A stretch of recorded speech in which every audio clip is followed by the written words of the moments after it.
Shahlo, bugundan boshlab men sizni yigitingizman. Buni esingizdan chiqarmang hech qachon. Yigitingizman, tushundingizmi? Xo'p.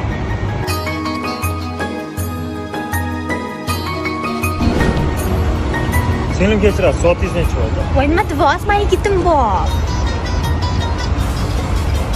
Oyi, hadeb telefon qilavermang, ajdaniga tushyapsiz. Bugundan boshlab meni yigitim bor.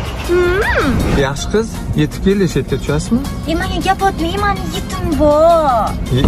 To'xtang, pulini to'lab keting. Aytyapman, yigitim bor deb. Allohim. Marhamat, singlim. Rahmat. To'xtang, izlatsin beraman. Yuzdachi kerak emas, chunki meni yigitim bor. Hammaga ayt yigiting borligini. Hamma bildi uje. Seni bir yigiting bo'lmasin ekan. Sen bilmadim, er-pering bo'lsam butun dunyoga aytasanmi deyman-da. Aka, bular kimingiz bo'ladi siz? Qizim bo'ladi, qizcham. Hammaga ayting, yoying, hamma eshitsin siz, Chiqing tashqariga, ko'chaga ham ayting ularga. Aytaman ham. Qancha buni o'zida?